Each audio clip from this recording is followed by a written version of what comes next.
Oh, fuck it. Randy What? spilled a beer. No, just got my empty pot of Ben and Jerry's.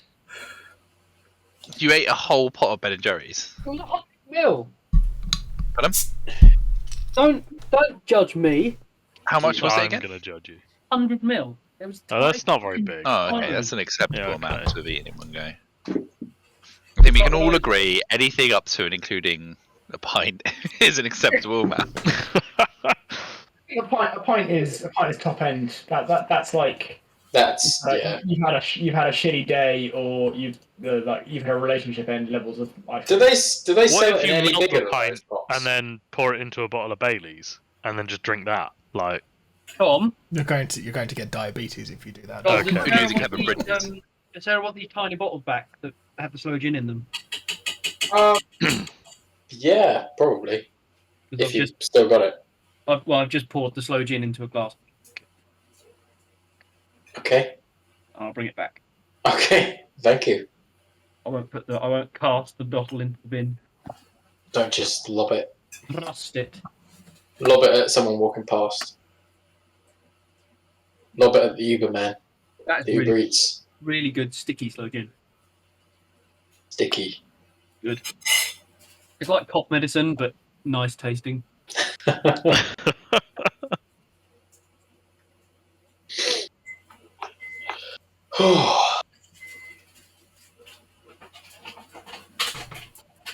I have too many tabs open. Too many tabs on the Tom's. No, actually, I don't have too many tabs. I have too many windows. Tom, are you in Legend Keeper? No. I'm trying to close all my tabs. And when actually, I just opened another window. Just me and Richard in it at the minute. I don't. Oh, minute.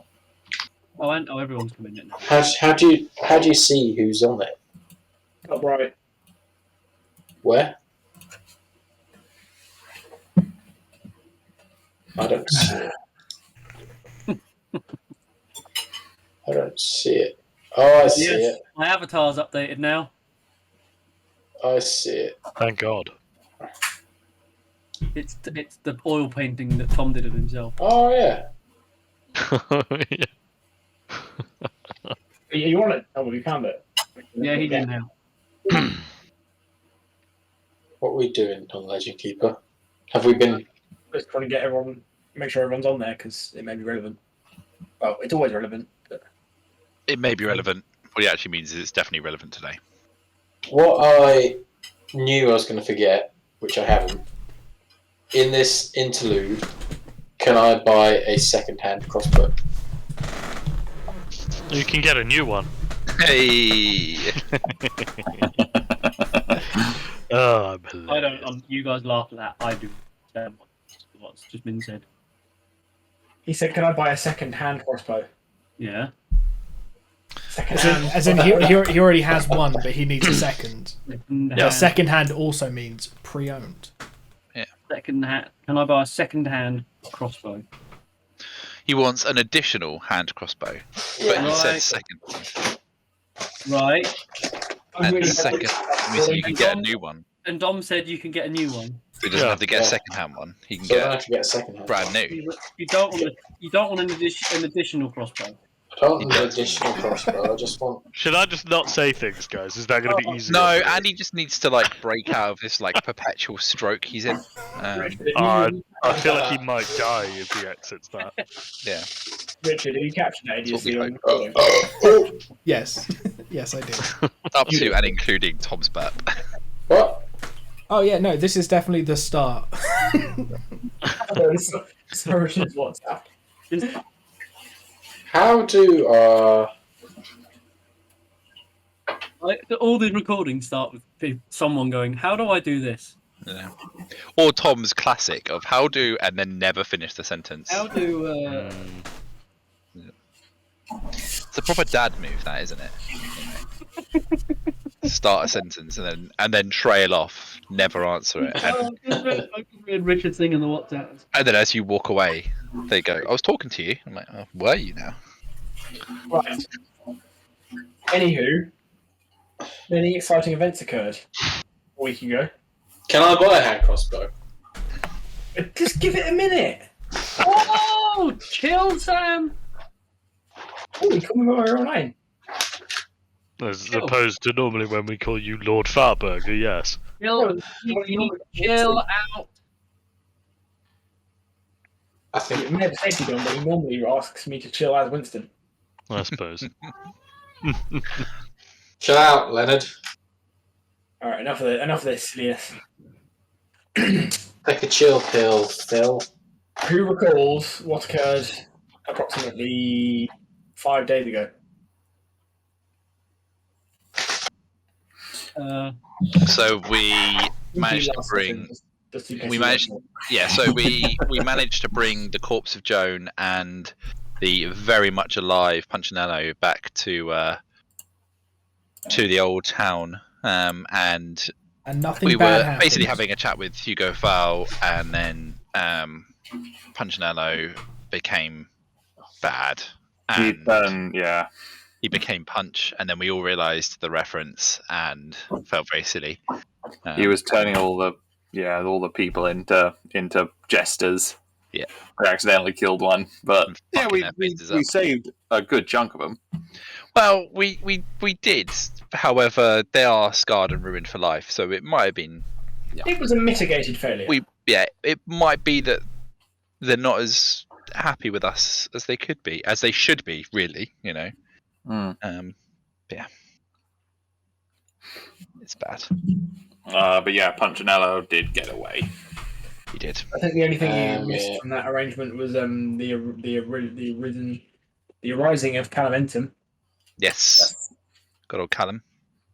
with his lovely poem that Andy so rudely interrupted. And then I think you did spend a little bit of time researching Calaventum. And kudos to anyone who can tell me roughly what you discovered about him. We discovered that there has been known to be other skeletons who have arisen at like important times in the world, and it's figured that he may be one of those. He's the big bad.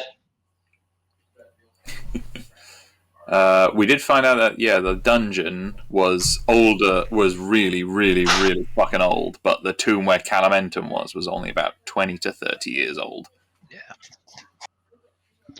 And the people at the Rumour Chapel just said that he has a tendency to wander around and accidentally create other undead, and he might be some kind of agent of chaos.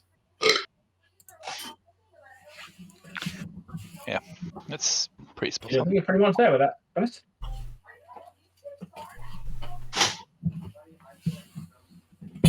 Ooh. So we finished on a little bit of a downer. So I think we all went to hang out in the File Estate to rest up. And we all had a long rest and leveled up. We didn't actually level up, but You said it with such confidence, though, Dan. You could have stuck the landing.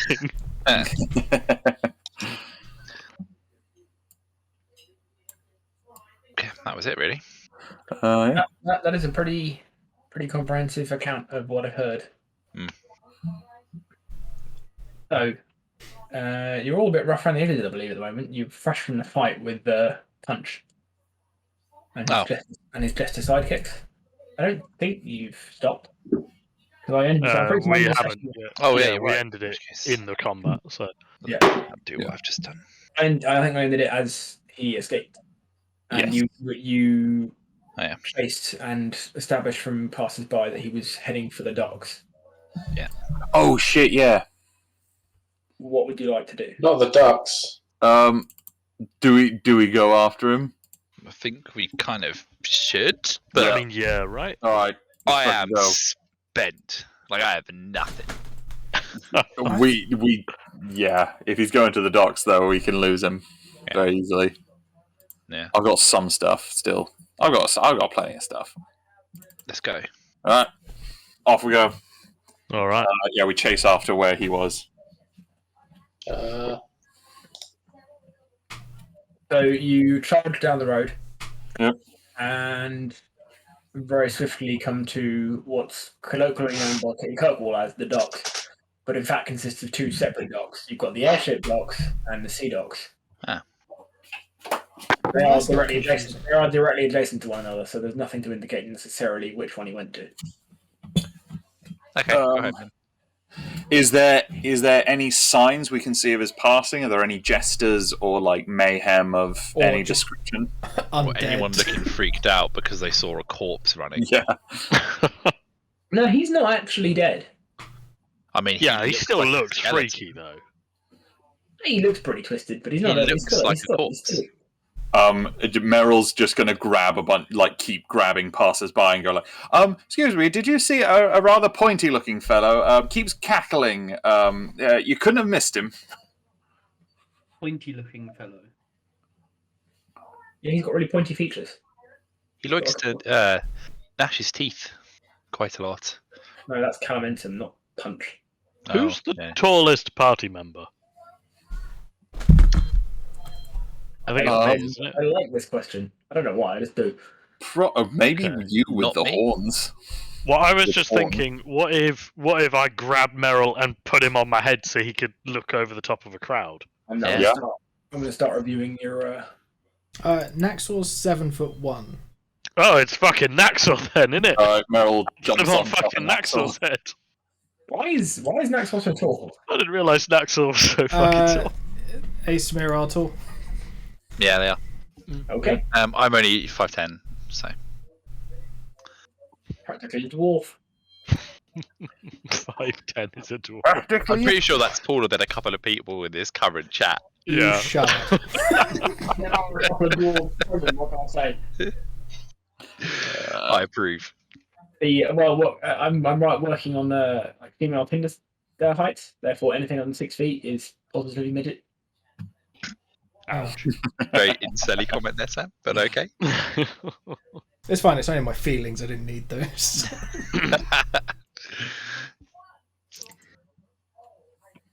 Yeah. Do we see any sign of him, or any of our passers-by give us a heads up? Looking at the crowds before you, you can see kind of, want a better phrase, like the crowd closing as if it's been opened to a space Mhm. on the right, which is towards the airship. I go that way. Yeah.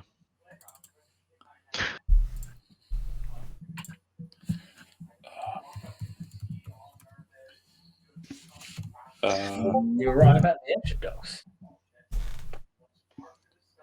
Ooh. There should be music playing. I've no idea if it's loud or quiet or what. We'll I have to can't see. hear anything. We arrive at the what docks? There's definitely Airship. something playing. Also, I like how that airship in the middle, because it's like engines have got like the thruster bit coming out. It looks like it's going full speed into that wall. Docks do we arrive at? Airship This- docks. This is Oh. just a terror attack going on right in front of us. Andy, try looking at the Yeah. picture. This is speed Oh, 3. I have. I didn't hear what. The option was airship docks it was airship docks or sea docks. I'd like to think after you see the image, it's explanatory which one you're at. Could just be underwater. Well, I can see some docks, so I guess it's sea docks. Got him. So, are there any docks that are any ships that are about to leave, or As you arrive, there is a relatively small but quite swift-looking airship that is already cut loose and is en route.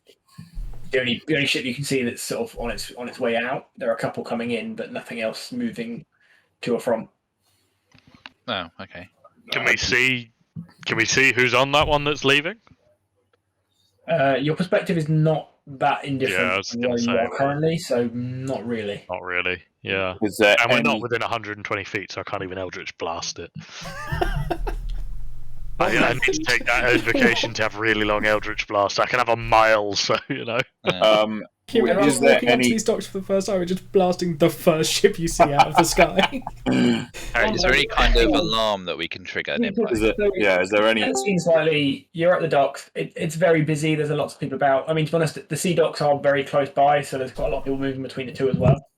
But there's a lot. You've got this kind of tall structure, which is sort of the docking station itself, and it essentially consists of a large amount of warehouses in the bottom, with essentially a street at the top, which is sort of opens out onto what's essentially like the quay side, but for the air.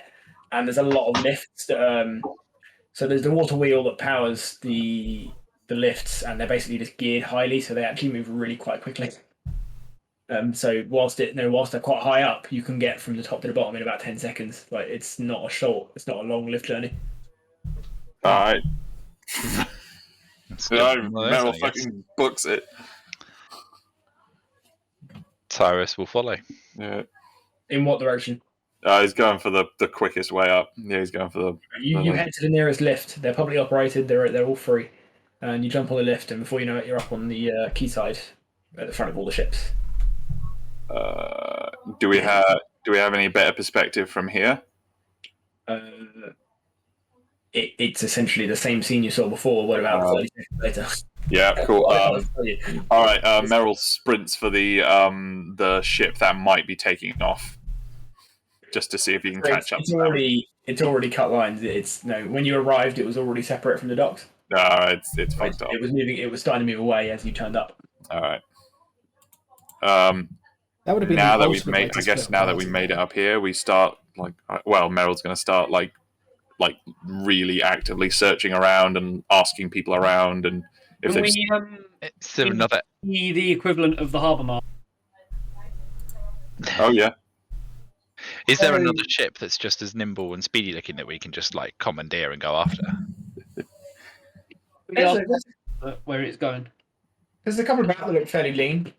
So you can, there's an official looking individual at the dock that looked to be the one where that just left from, and Lumiere approaches him, and the dock master, one of many dock quartermasters. Lumiere stands in front of him expectantly. He said, "Can I help you, good sir?" Ship's going. Excuse me. Tell me where that ship's going. That ship, sir, the one that's just left. I believe he's headed for Marathias to the north. Did they have any last minute passengers get on board? Funnily enough, there was a rather tall fellow in a cloak. Wasn't interested in talking too much. Quite jovial, actually. All right, that's our man. Is there some way of kind of recalling that guy? Because he's quite a dangerous man. He's not good to be on the that kind of ship. The crew's in danger. I'll be honest, my good sir, once they've left the dockside, the communication means are minimal. No one will have any contact with said ship unless they stop off on the way to Marathias, but it's not likely. They tend to do it in one hit. It's not the greatest journey. Well, that's unfortunate because they'll all be dead by the time they get there. Who is the captain of that ship? I'd have to check the logbook. Please do. If there's somebody from the same company, we need to speak with them urgently. This harbour master is very accommodating. Question. Yes. Very what? And doesn't seem worried that all of those people are dead. Very accommodating with our questions. Who's got the owl? Oh yeah, I do. Oh yeah. Oh yeah, no. Would the owl be able to catch up and send a message? Great shout. I mean, I would be able to go, go wog and fly. Control Bigsby. Yeah, control Bigsby. If you give me assume the direct owl, I can control. throw him in a tight spiral to give him a boost as well.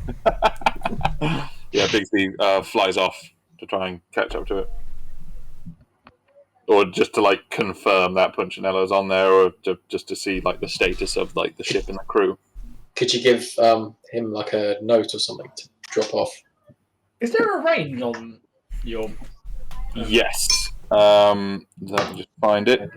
This is kind of minutia that I don't read up on much. Yeah, while your familiar is within 100 feet of me, I can communicate telepathically. But I think it can go further.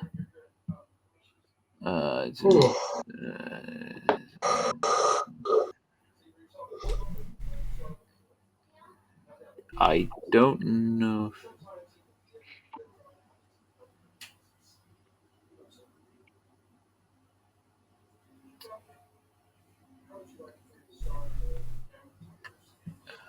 I don't think there is a particular one. It has to be 100 feet for me to communicate with it. So yeah, I guess I can fly out Bigsby 100 feet to like try and see through his eyes as best I could.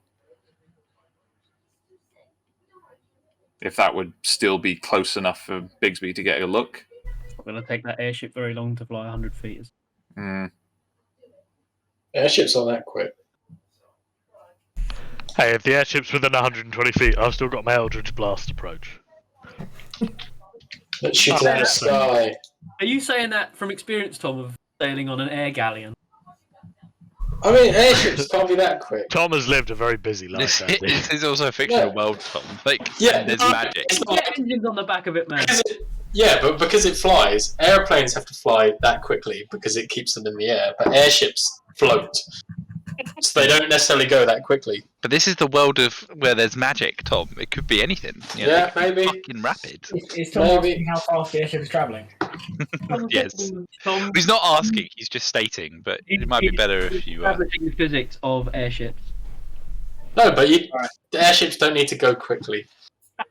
Is what I'm saying. And because they're massive things, they have massive wind resistance. So Bear in mind, Tom, it's difficult to go quickly. we're not talking like blimp here. Like it's an airship as seen in the artwork on Roll20. Floating frigate with jet engines on the back. Yeah, but even if it had jet engines, there's a massive surface area which is going to slow it down. Right. So the world where man exists, Tom's questioning the accuracy of the physics. No. I'm just saying that airships aren't necessarily that quick. They're not the swiftest things in the world, but over long journeys, they're largely comparable with normal ships because they do have sails. Yeah. So, by and large, if you think about how fast a ship can like sail away on water, probably not far off how fast they're going to move away in the air. So not that quickly. Not that quickly, Well, but if we're talking about sailing ship speeds. I mean there are engines as well involved there. But yeah, essentially, How far away is the ship now? currently that's about 500 feet and Right. and increasing. So nothing we can do then to catch up with that. Get Well, another airship. Not standing still, no. Can Salumia just run to the edge and just shout, "Come back"? I mean, like, to catch that thing, we've either got to commandeer or hire another one. Right. We asked Harder Master when the next ship is due to leave for Minrath. Is it Minrath? Yeah. It was Marathis. It was Marath. Morothius? Marothi, yeah. Alright. Marathis. Where the fuck is that on the map? It's right by the cathedral. Directly north of... Oh, right. I see. Yeah. I guess, yeah, if it's too far away, we've just got to try and get a quick ship to try and like chase it down. Or ask. Can we charter a mercenary airship? Yeah, can we go to the dock master and just ask, like, where's the quickest ship that is leaving right now? Well, probably I can tell you that chartering an airship is probably slightly beyond your financial means at present. Sure. Okay, so I guess we go home. Commandeering then. We go home or we steal one. That's not to say you wouldn't be able to use an airship, but chartering one individually just to chase down another ship is probably quite expensive. No, I heard we should steal an airship. Should we ask the dock master where the next ship going to Morothius is? Yeah. Does there happen to be another one leaving right now? There are other ships heading north. Then the next ship due to leave is in about 15 minutes. Are there any ships traveling on an intersecting path? I mean, the ship you're chasing is heading pretty much due north, so intersecting is difficult because it's not turning any corners. There's two ships. So there's two ships that you could potentially look at using. There's one heading to Paravantium in the next quarter of an hour or so, or there's one heading to Marathius, but not for an hour. I guess the one going to Paravantium, we might be able to catch up with him if we convince the captain. I mean, yeah, I suppose, yeah. It kind of depends on whether you anticipate being able to catch him in the air or potentially wait until he arrives at Marathius and dealing with him there. Well, ideally, we want to catch him in the air, but we don't know the world well enough to know if that's feasible, I guess. I don't know if Meryl's that's feasible. Meryl's kind of the opinion that if we leave it until they get to Marathius, they're all gonna be dead. Yeah. Can we that'd be get too on the low. one for Paravantium and maybe try and just convince the captain of that to divert?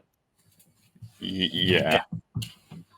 Or Or just to like put fucking like full steam ahead, like just Or just force him to divert the ship? Well, we are all good, so from Yeah, but we're doing this for the greater good. the greater good. greater good. yeah, I think Greater that, good. that can be arguably chaotic good. Hey, I'm KO. I'm KO. Good. I'm neutral. I'm neutrally aligned. I am lawful neutral. I don't know what alignment I've got. You can follow my laws of chaos. Meryl is normally lawful good, but this is a very stressful situation for him. I guess. If we're All right, gonna while you're there, you basically what's essentially occurred here is you followed the dock quartermaster back into like the office, which is kind of like you walk in through a big set of double doors into a tall building, and on the ground floor there's a bunch of different desks that all appear to be operating. They're different dock quartermasters, and they're all tracking different ships coming in and out. And there's like a mezzanine above where there's individual, like they're more substantial, kind of like like a bank teller's kind of desk, like a big wide thing with a little window in the front of it, and they're like the individual shipping companies. Like they're also so they're kind of where you go if you were looking to move like 1,000 men from one place to another. Whereas the guys on the main hall in the front are basically just dealing with all the admin of a busy port. Mm-hmm. And you follow them in, and you're talking to the guy who was seeing said ship off. And while he's explaining to you that there's these, the various ships that are leaving to go north, you see behind you through the double doors marches a tall, greying figure.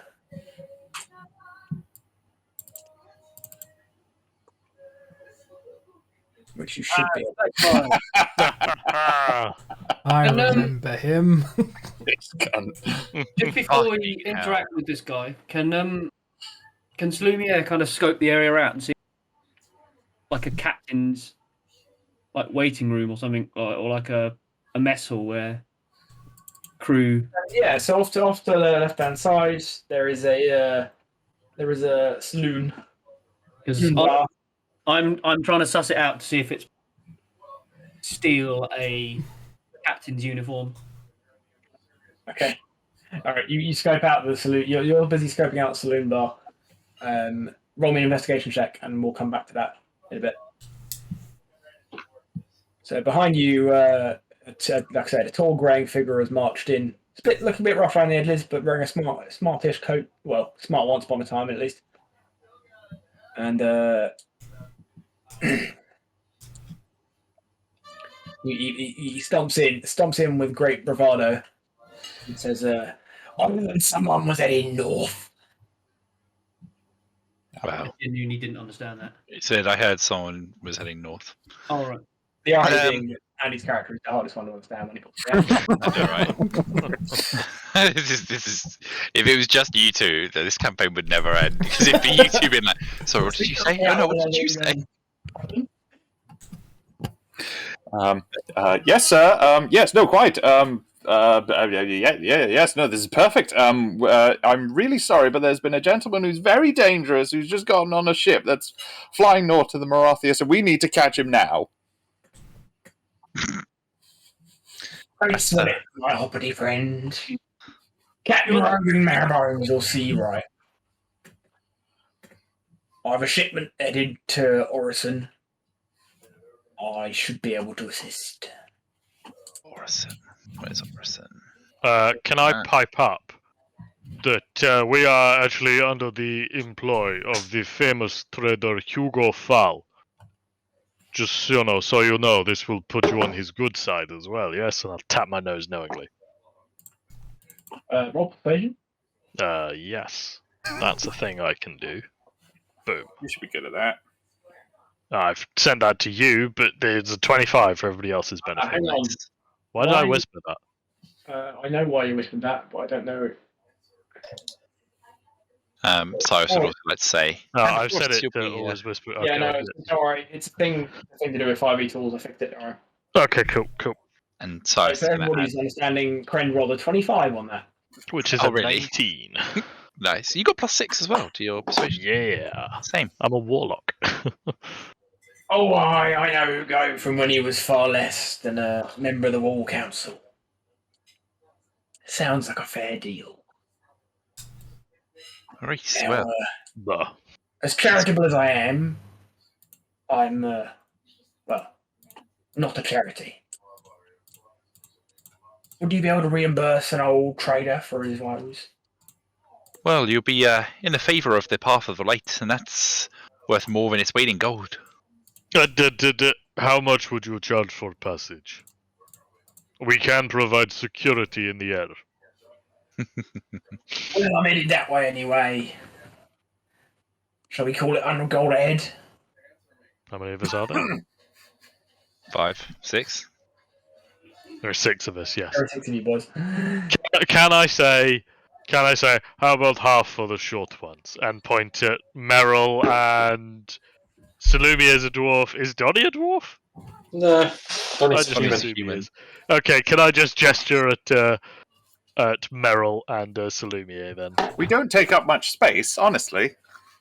We'll call it 500 for all of us. I like your style, but these two rather lanky, if you catch my drift. And he gestures to Naxor and Krend. All right, fine. I'll pay him 600 gold. Oh, fuck. That is almost all of my gold. How do we have so much money? That is the loot we got from pillaging the.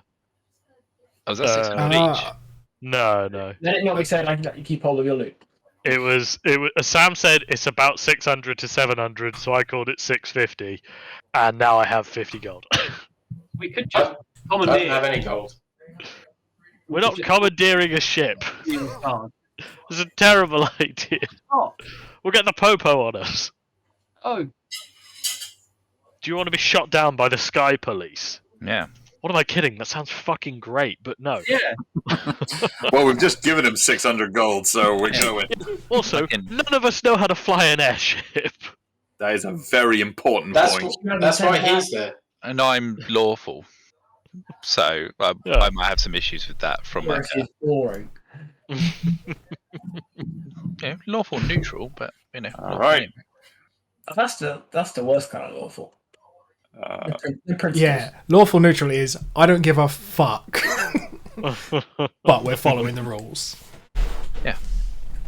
So you've made progress, and you've got yourselves a ship. Sky boat. And with minimal ado and a brief interlude in the weapons shop next door to obtain a hand crossbow for Donnie, Yeah. which the shopkeeper gives him out of pity based on the fact that he looks like he's never seen civilization before. Yay. No, that's Tom. We're talking about Donnie here.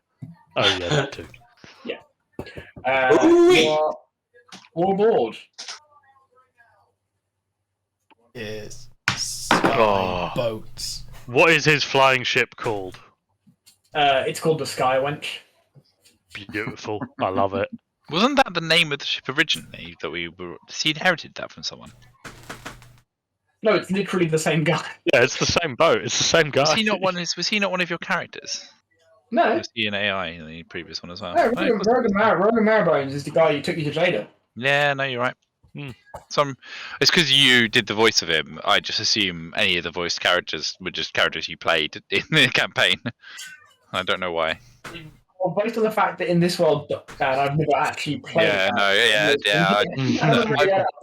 I've had a couple of drinks, Sam. You know, leave me alone. I'm Well, the my, Andy of today's campaign. My current character was Scottish. Is that the one that ate the guy's tongue? Scottish, yeah. Yes, that's the guy that cooked and ate the guy's tongue. Yes. Yeah, that's the one. Yeah, I feel like it's important that we keep bringing that up. I told someone that story today, and he looked at me a bit. Well, he didn't look at me. It was on Discord, but he did seem a bit disturbed. He didn't look at me. It was on Discord. Brilliant. I got the impression he was mildly confused. Confused. Anyway. Concerned. The thing, even if you add the context, it's not better. Or maybe You're slightly. right. Yeah, there isn't really any context that justifies that first. And that's why So that character got with minor retired. ado and surprising swiftness for what it's not the smartest looking airship you've ever seen. The mighty Sky Wench makes sail. Yeah. You are en route. Whilst we're en route, would we be able to take a short rest? Or a long rest. Or a longer rest, yeah. Ooh. The Mr. Marrowbones does swiftly explain to you that he appreciates your chasing, but ultimately the ship you're chasing is it's a brig. Not that you necessarily know what that means, but it's got a long, shallow ship, pretty fast. The one in particular chasing is called the Sky Wolf, and it's probably faster than the ship you're on. But even so, this is still your best option because if you waited longer, then you would just get more.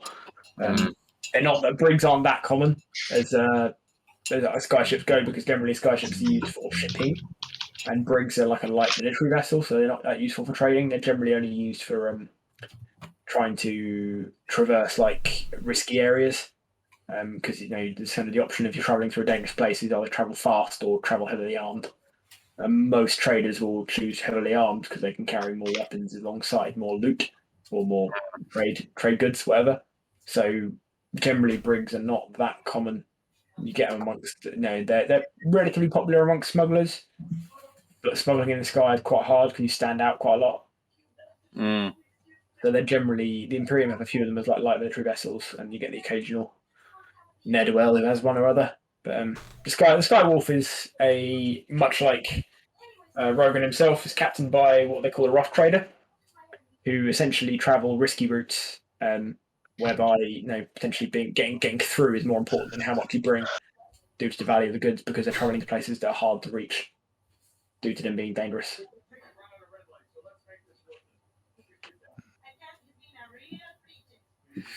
Fair enough. So, should we just settle So in? we don't get a short rest. No, to conclude that, you've got plenty of time to have a long rest. Yeah. All right. Cool. I'll do that. Settle in, boys. It was what was it, late afternoon I think when you fought in the manor. So at this point it's now evening. So you're fed a questionable looking stew, and you all taken off sleep. Okay. Can Lumiere head up to the bridge and put some pressure on to maintain as high a speed as they can? Yeah. Roll persuasion to convince Mr. Marrowbones that your task is of the greatest urgency.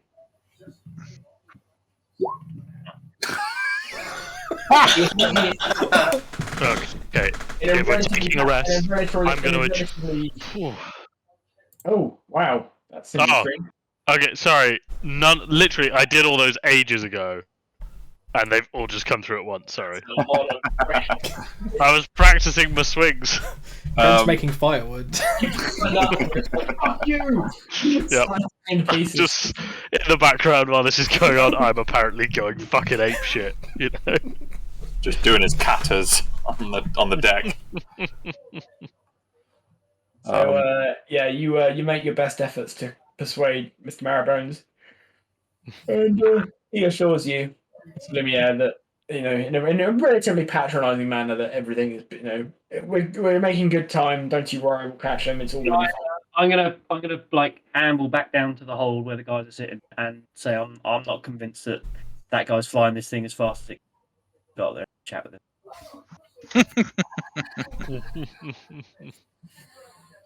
As he waves his clever in his face.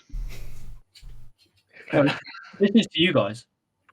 No, you're gonna go to the guy and convince him that he's not going fast enough by waving your cleaver in his face. I'm gonna implore one of you guys to go and persuade him to speed up. I mean, not exactly I do have a +6 to intimidation. I have a -1 persuasion. So Right. for all your benefits, you've been travelling all night, and obviously it's now morning, and you are just passing over below you to the west. You can see Tantervale, Oh yeah. which is a small town just outside the border of the Imperium. Not regularly used by airships, so there's no significant dock, just kind of field outside with like mooring posts, like very cool, sturdy mooring posts. But yeah, so you can see Tantervale off to the left, and you're just starting to. You can see the sort of bottom tail end of what will eventually become the 100 Pillars, and you can see the kind of dust bowl that is the Silent Plains off to the far west.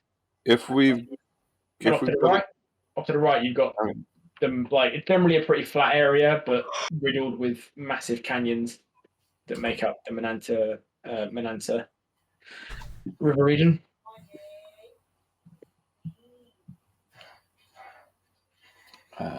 if we've got a good view now that it's light out again, I'm assuming they've got like lookouts with like telescopes and stuff. Is anyone been able to sight the ship ahead of us? It's getting further away from us. Yeah, so you can. They had a fairly decent head start in the grand scheme of things, but the man in the crow's nest can see the sea wolf ahead of you. They're doing what's colloquially known as threading, whereby as you approach the mountains that make up the 100 Pillars, because you're traveling along a mountain range, they basically try and fly as close as they can to the top of the mountains without hitting them and weaving amongst them, because as the wind rushes up the mountain, it creates a faster flow of air at the top, so you can get more speed. Ooh. But it's a sort of it probably takes a lot more effort than just sailing over the top, like at a high level. But by sailing closer, you get more wind flow and more speed at a slightly low level. But there's more risk of hitting the mountains. Are we doing the same? You'd have to speak to Mr. Marrowbones. Well, so that'd be a no. We're not doing the same. Please go up to the bridge and implore him to go fast. So yeah, no, I just know if we were doing the same or not. That's fine. You're still over the river at the moment, so you haven't quite reached the mountains to where you would know otherwise if that's what it's going to do. Okay. Merrill, I guess, will enthusiastically hop over to Marrowbones and be like, "There he is! It's that one right there! We need to get him! Go!"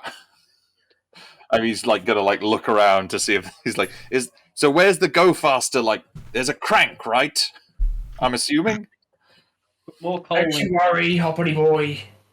We're making good time. Yeah, Merrill, go and row.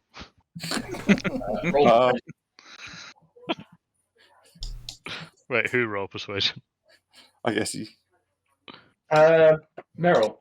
Yeah, Oh, I thought you were trying to like convince me to row. No, I feel like you've fallen for that. I think Mary would need convincing. He'd just go do it if he was told. Oh yeah, sorry, I hit them. Shit.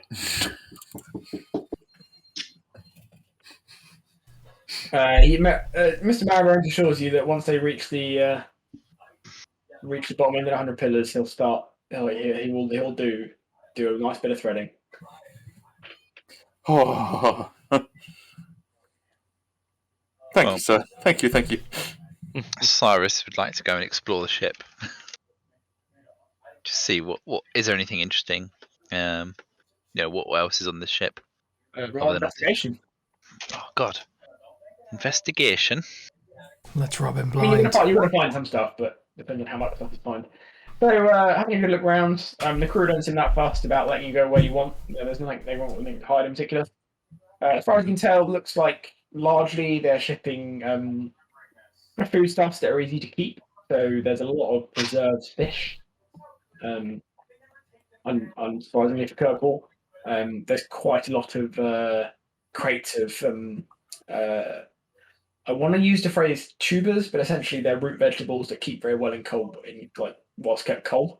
So they look a bit like sweet potatoes, but they're all about a foot long, but no thicker than the average. So only about 3 inches around, so they're quite long and thin. Nice. So they appear to be. If you had to colloquially describe what they were bringing, you would say it was like long life foodstuffs. cool. Is there like an area where you've got like a records thing of like shipping manifests and stuff that they've had historically? There is likely a logbook, but it's in the captain's cabin, which is not freely accessible. Cool. Cyrus would like to try and gain access to that. It is locked, so you're going to try and pick the lock? No, he's going to ask the captain if he can see it. Oh, you want to see the logbook? Yeah. All right. Well, matey, why would you want me to see that? Well, the thing is, like, it's a matter of it's a bit of a secret, really. But I've heard that in my sect that there may be some rumors that the artifact that is held in the chapel in Kirkwall may not be as legitimate as once thought, and it might just be worth to see what kind of manifests any kind of religious artifacts or anything that may have been transported by yourself, and get an idea of where these kind of things end up going. That's all he's looking for. I'm afraid, matey, I can't help you there. Why is that? Well, Rough Traders only run a very select few routes. There's not that many places that are worthwhile making the effort. Orison's one of the more common, with people coming both north and south to reach it. And other than that, you get the odd run out to Tallow out in the Badlands, and if you're feeling real brave, you got the run to Laish. But otherwise, it's pretty much just I'm getting on in my years, so I tend to just run the 100 pillars. I'm making note of those places. Can you just say those again, Sam? So, without the accent, that was so basically Orison. Just of what he's told you is Orison is incredibly isolated. Yeah. So it's incredibly difficult. There's a relatively large, given its location, there's a relatively large population of people, so they have to import everything. Oh, okay. Oh, so you just okay. Never mind then. So that's not really helped me. That's fine. So the 100 pillars is highly inaccessible. Yeah. And also relatively dangerous to travel. So trying to get food and stuff there is generally the rough traders are kind of the solution to that issue. So. But also you got Tallow, which is on the eastern coast of the Orc Badlands, which is again very isolated. It's literally the entire city is essentially a giant jetty or pier out into the sea with a massive wall on the land side. So airships are a big part of trade with that city, and then you've got Laish, which is just massively isolated. Fair. On the western side of the Orc Badlands, but they're sort of the routes he's travelled in the past of the Rough Trader. Cool. All right, carry on. Cyrus is So he's not normally in the habit of transporting religious relics. Cool. Moving on then. Mission He unsuccessful. does highlight to you that part of the reason that he sort of he goes to certain ways to justify why the Sky Wench is a bit rough around the edges, and he ultimately rough trading is not a peaceful endeavour. So the crew, they're generally used to having to deal with the odd attack or issue. So that tends to leave a mark. So the ship, that's why the ship is a little bit worse for wear. Fair. He does say, good crewmen are hard to come by, and if you were willing to sort of play guard for the duration of the trip, he might be able to make some allowances in return. I mean, Cyrus is more than happy to do that. He's a good lad. He likes to help out. He knows nothing about anything, so he probably won't be the best guard, but he'll have a go at it. He wasn't referring to just you; he meant the whole party. I stand by what I said. He puts it very bluntly, and essentially explains that it's incredibly difficult to find men who are both competent Sky crewmen and competent warriors, and rough trade needs both.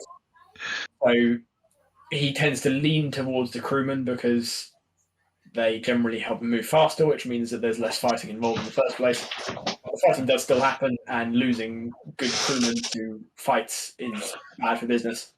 Yeah. So if the party were willing to take on the role of protectors of the ship for the duration of the visit, he might be a bit more pliable. Okay, let's do that. Yeah. Going to consult the party on that? Or just, Yeah, Cyrus will go back and consult the party. Before he does, though, he'd like to inquire with Myrons. And what would be our starting salary, as guardsmen? Because, again, Cyrus is 23 and doesn't know anything about how the world works. We have 600 gold for our first shift. So he's going to ask that question with 100% sincerity. So if Mr. Marrones offers you the deal that if you can see him right to Orison, he will he'll offer you back half of your original fee. Oh, well, that's very generous, sir.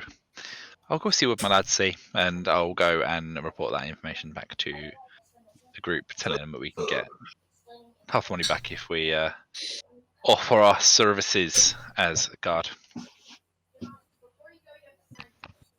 I mean, what else are we going to do while we are on ship? Yeah, I kind of thought that being guards was implicit on just being here, but sure. No, it's premium service we offer, Naxo. Oh, we have to stay awake, I see. Well, at least some of us do, yes. Cool. So, Cyrus will just turn around to Maribos and just give him 2 thumbs up. He looks distinctly pleased. So far, you've asked nothing of him, so he's happy. So, but you're the first person who hasn't gone up to him and been like, "Can we go faster?" Yeah, that's true. Yeah, all I've asked is basically, can I look at your really private files? No? Okay, well, fair enough. Yeah, I guess I'll guard for you. Can I have a job? Cool. So, Such a fucking moron.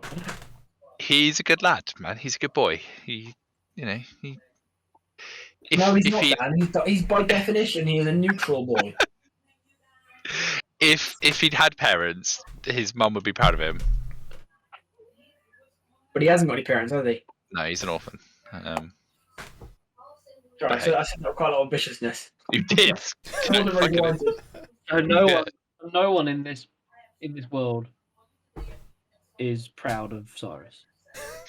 Cyrus is pretty proud of Cyrus. And Cyrus also thinks that his original church are very proud of him for discovering, essentially, that they're a bunch of conmen. Oh, sorry. So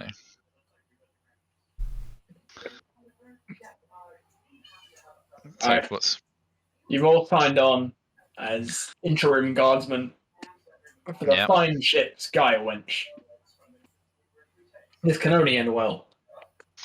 Cyrus is going to go looking for like spy glasses and stuff so that he can, you know. If I refer you back to Legend Keeper, I was passing before long. You make it into the sort of the southern hills of the 100 Pillars, the tail end that creates the border between the Imperium and the wildlands beyond. Yep. The vast valley that makes up kind of the. It's tough to call Paravantium a city as such. It's more of a collection of like townlets. It's so spread out across a broad area of like fields and like orchards and stuff that it's not really a city per se. It has a centre, but it's a very large population spread out over a very large area. So the lights of Paravantium are now visible, and you're starting to approach the sort of the 100 Pillars proper. And as you travel a bit further north, you're gaining some altitude. It's getting colder, and before long, it's coming towards the end of the day. It's a bit overcast. There's quite a lot of cloud about, and you've had to travel quite high to travel between some mountains to sort of some of the higher passes. You've made good speed. You can still see the sea wolf before you, but Mr. Marrowbones. After a while, you start hearing noises. So just in the before, clouds around you. just looking at the sea wolf, like what does the like? Can you see when you're looking down like magnifying glasses or anything like whatever they're called, periscopes, telescopes? There we go. That's what I'm looking for. Can you see any signs of distress within the team, like within the crew? Anything like It's that? traveling a fairly straight and true course. There doesn't appear to be anything wrong with it. So it doesn't look like Punch has taken over anything yet. Not as far as you can tell. Okay. Carry on. Sorry.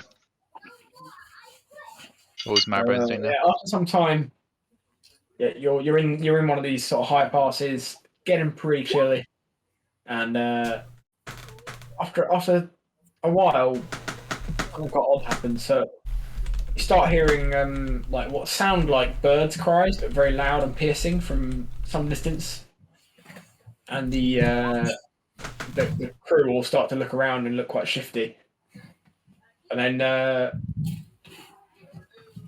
after a few minutes, there's what sounds for all the world like a roar of some sort, and Dragon. Marrowbones. Skycracken. Not a fucking Skycracken. He steps forward and rings a bell on deck, and without any question, all the crew troop downstairs into the hold.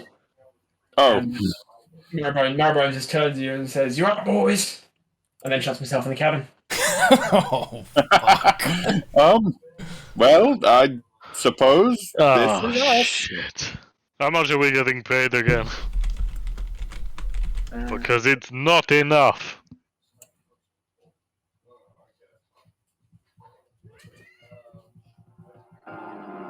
Oh, Right, you should be hearing music. Yeah. Yes, and it is the Yeah. loudest thing in the world. My god. It's gotten quieter. I googled Skycracken and I am not disappointed.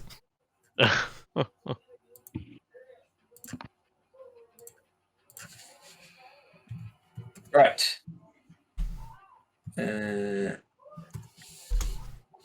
It's a beer. Yeah. Skycracken is a beer. Oh yeah, I'm not surprised.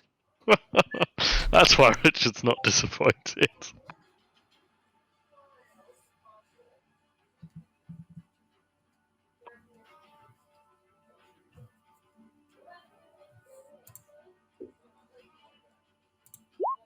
As you're there, the mist starts to draw in slightly.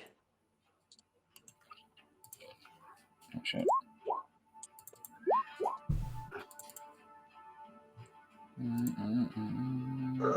Missed it. Yeah.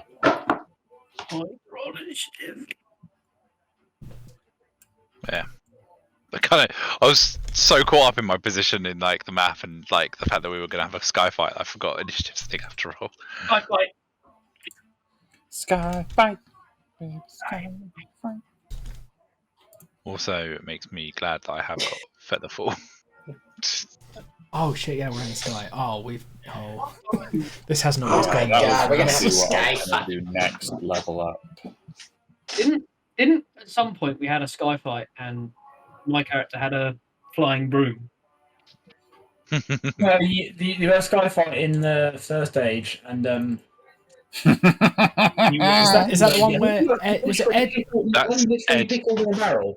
It's That's where Gits, just like deleted the encounter with one spell. Wiggled his fingers and suddenly everyone was falling out of the sky. Yeah, was it used hypnotic pattern on all the harpies? Oh, that was it. That was yeah. Yeah, it was That beautiful. was Didn't you end up beautiful. one level above everyone because of that? Yeah. yeah.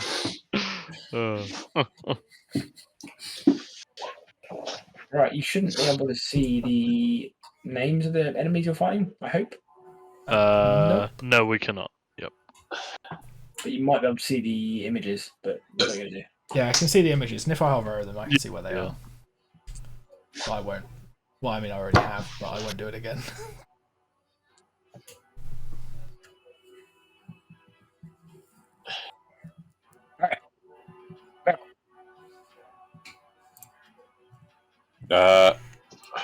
Where are they? Unknown currently. Sorry, is it my turn? Is your turn? Can I tell which direction the noises are coming from? Hold up. Can you see the initiative rolls? Yes. Yes. Oh, I fucking hate roll 25e sometimes. Like, the thing was, earlier on, I was like, oh yeah, I'll just do the thing so that it sets all your rolls to be not whispered anymore. And now it's made it so you can see all of the rolls for everything I do. Usually, if they're in the GM layer, it hides them. Yeah. Yeah, 5e, but 5e Tools is trying to be clever. So what I'm going to do is set it to everything whisper, and then you guys are going to have to just go into your character sheets and change it back to not whisper. So sorry about that. That's cool. That's going to make my life 10 times easier. Because I have more character sheets than you do. How do you? I How do you- guarantee you. Tell me how. Right, so you want to open up a character sheet, go to the cog in the little red square, Yeah. where it says Just click everything, Andy. Just click whisper, everything. on the right hand side it says whisper rolls to GM, and below that you want to change it to never whisper rolls. Always whisper rolls. You want to change that to click on it, and you should get a drop down and select I never want whisper. to make all the zeros 1 and all the ones. No, don't do that. Yeah, just untick all the boxes that are unticked and tick all the boxes that are ticked. Or the other way around. Okay, I'll fix my character sheet. Have it. Andy's found like a tick box that just says like always have advantage. There it is. Yeah. I mean, there is a button that says always roll advantage.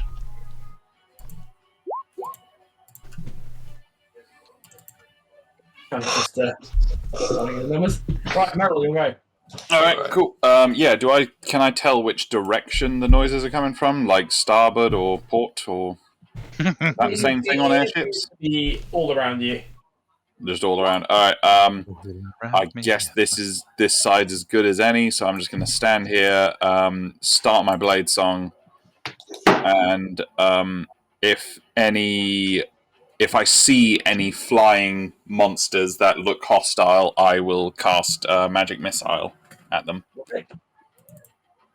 So that is my turn. All right, Connie. Can I do a perception check to see if I can see anything in the sky?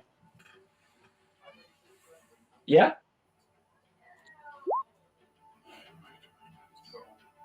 You can see a shape off to this in this direction. Over here.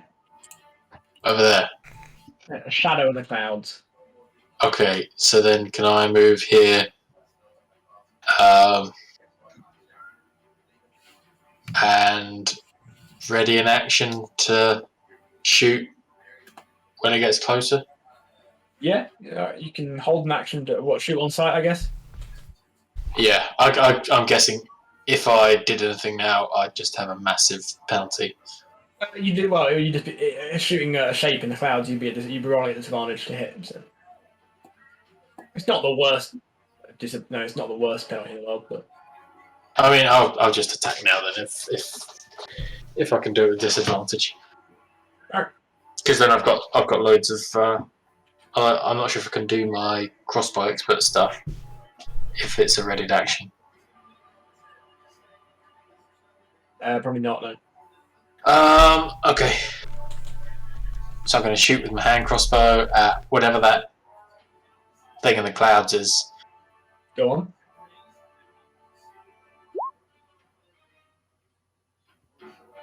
That is a miss. Okay, and then I've got crossbow expert, which means I can do it again. How's that? That is a hit. Yes. And then I've got a Colossus Slayer. You hear a disgruntled roar from the clouds before you. Uh-oh. It's Skycracker. That concludes your turn. Yeah,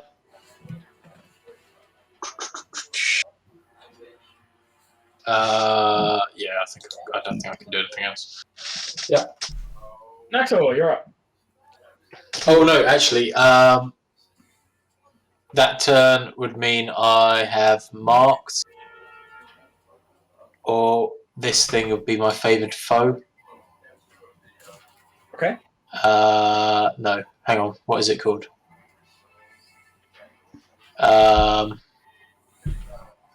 Somebody help me out here, boys. I believe there is. Yeah, there's some. I mean, you can either cast the spell Hunter's Mark, or you That's can. favoured foe, I think. Yeah, oh yeah, favored foe. So when you hit a creature with an attack, you can roll your mystical bond with nature to target the favor as your favored enemy for 1 minute or until you lose concentration.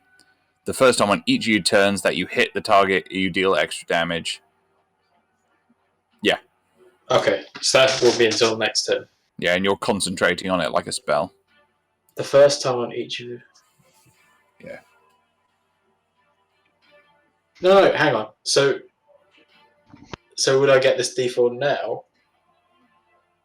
For the first time on each of your turns that you hit the favoured enemy. Including when you mark it, yeah. So as an extra D4. Because it doesn't activate until you hit it. No, you've only hit it once. So because you only hit it once, it activated with your second shot. So you haven't then got a third shot with which you can do the extra damage.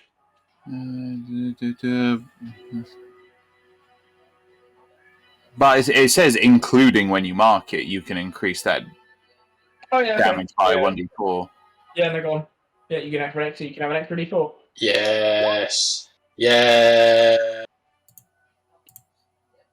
Tommy is stonking.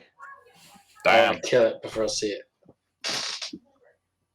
Don't worry, there's no chance of that.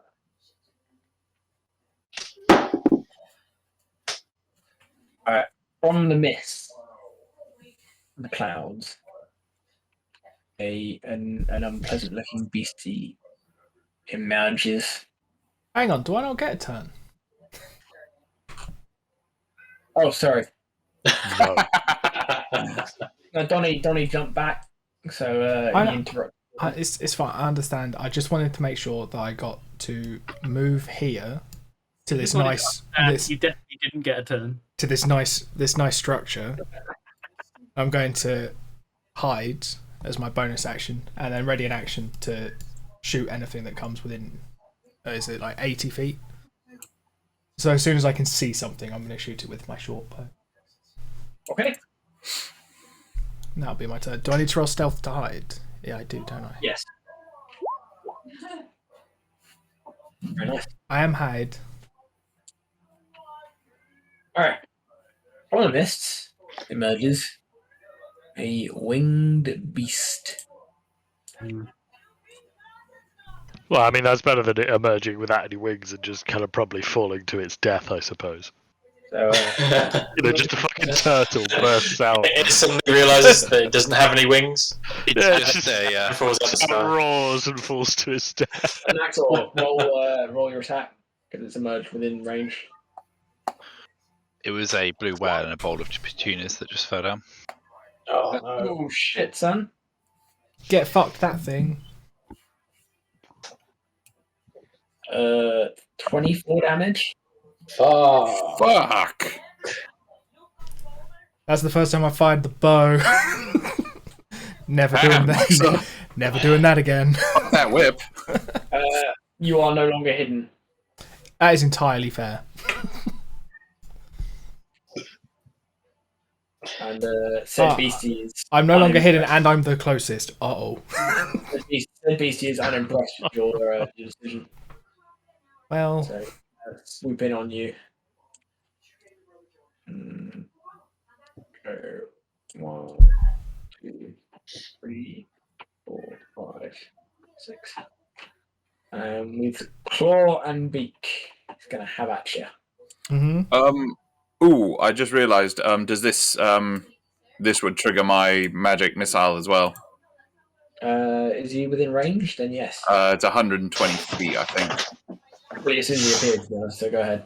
Yeah. Boop, boop, boop, ba, ba, ba, ba. please kill it. So he gets 3 hits of this. Bam, bam, bam. Yeah. Oh, I mean, they hit by definition, so it's 11 damage. Yep. Oh, sweet, it's dead. Damn, what a It's shame. not dead. Damn. One hit KO. Well done. What a shame. It's not dead, but it's very upset. GG. Good job, team. And it did crit. What on? Uh-oh. So between beak and claw from the winged beast before you, Naxor, please take a grand total of 25 damage. Oh, fuck. Who, sorry? Hey.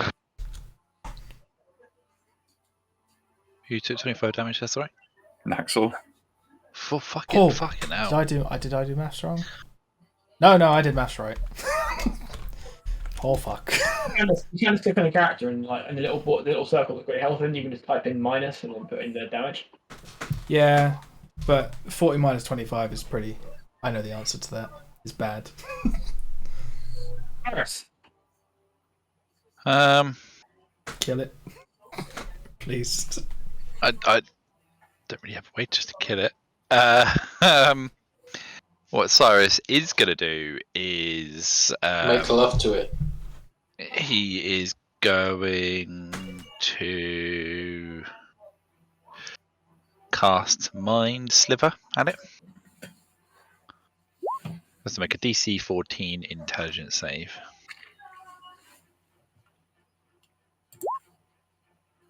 Excellent. It's gone well for you, Meryl. Ah, these are good spells. I'm liking it. Try casting them from the spell list rather than your. He 100% fails that save. Excellent. Nice. Okay.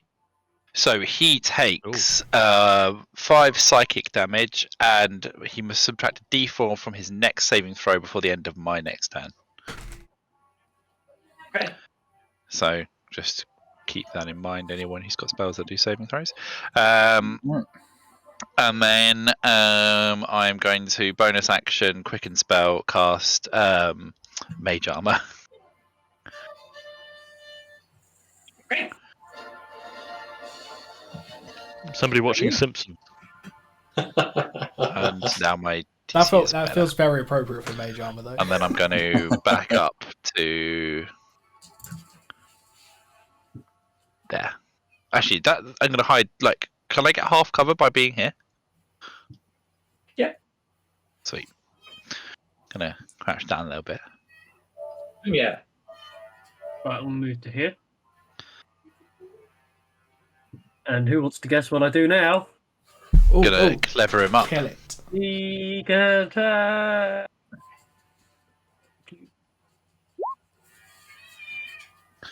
Yeah, that I'm hits. gonna hide, and then my turn. I Do you see get that. sneak attack? You crazy son of a bitch. Did that miss? That hit. It really? Fuck. Yeah.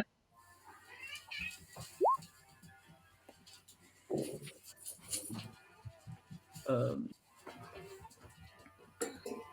and then I'm gonna hide.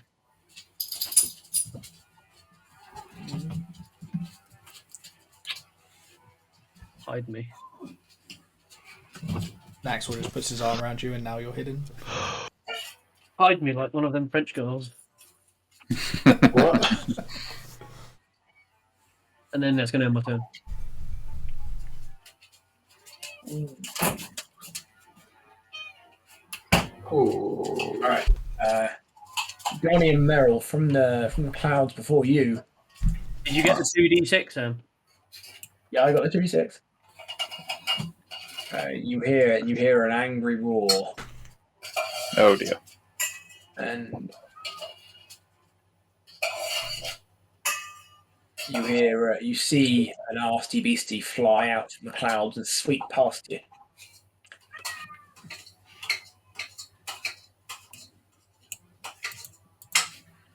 And he kind of he has a bit of a flyby, but it's got a great big spiked tail. It fires spikes from its tail at you as it flies past.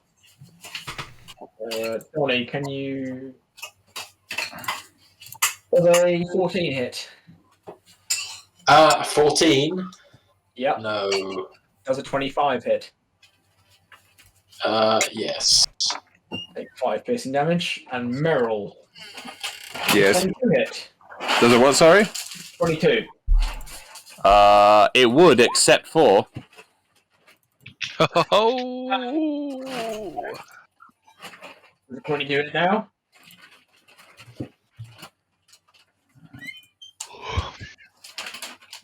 you're gonna have to repeat that. Sound didn't come through. It didn't come through, Sam. Oh, was there a second I 22? said there's a 22 hit now. Obviously, it doesn't really do that. no. It lasts for the rest of my lasts for a little bit. Alright. Until the start of my next turn. Alright. And with that, there is just one more beasties to make their appearance. One more beasties.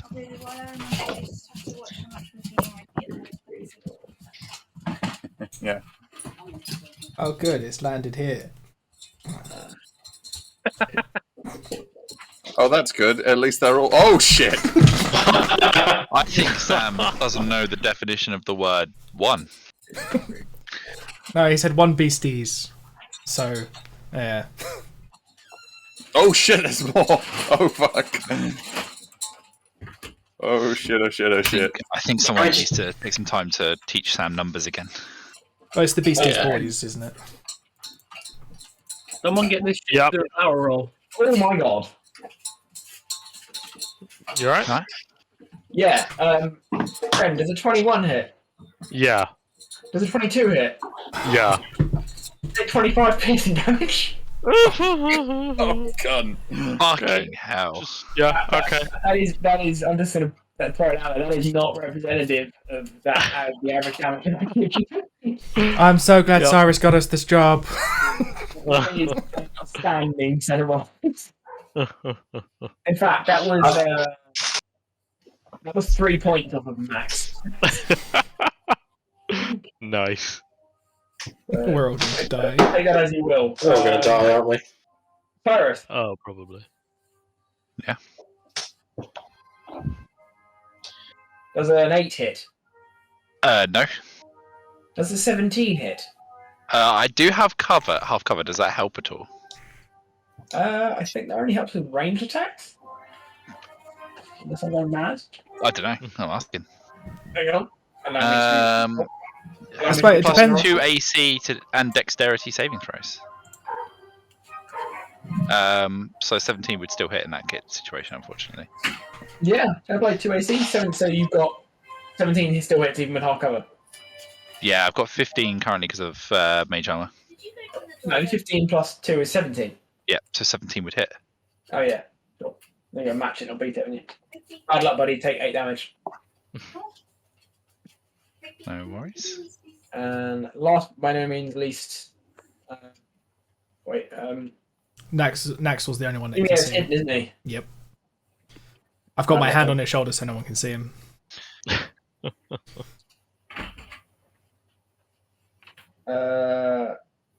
Naxor does a 7 hit.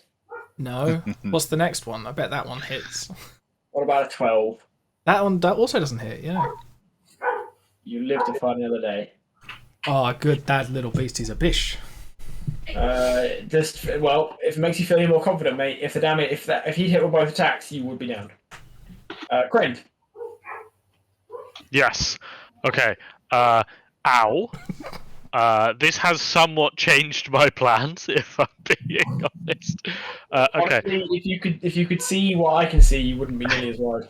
Okay, I'm gonna put my I'm gonna use my bonus action to put my curse, my Hexblade's curse, on this one in front of me. If you could just put a purple marker or something on there.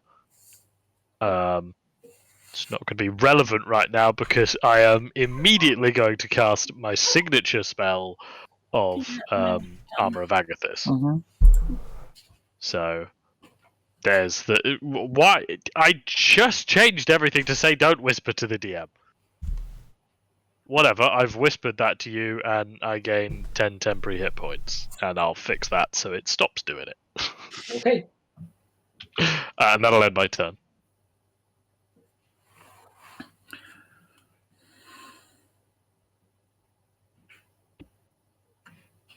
I don't know if that came through.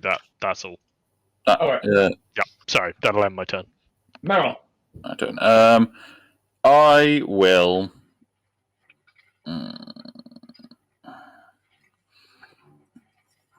I guess I'm going to stand.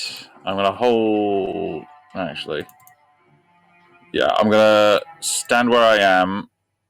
I'm going to fire Scorching Ray at the one in front of Krend. One. Yeah. I always forget I've got to do it on the main sheet for damage. Scorching Ray once. Shit. Is that shit? Yay! So I imagine maybe only the third one hits. Yes. And just to help him with flanking, I'm going to jump over here. And I will end my turn. Okay. Done it. So, would you object me casting Entangled on the ship? I don't think there's anything that says you can't. Give you a bit of perspective in terms of how the fight is going. Marrowbones probably won't object to it. The beastie with the human face that flew past seems largely healthy. The first guy to make an appearance with the eagle's head at the back looks incredibly fucked. And the 3 bodies that turned up more recently, the 2 at the back seem fine. The one near you has taken a hit. He's a bit ruffled.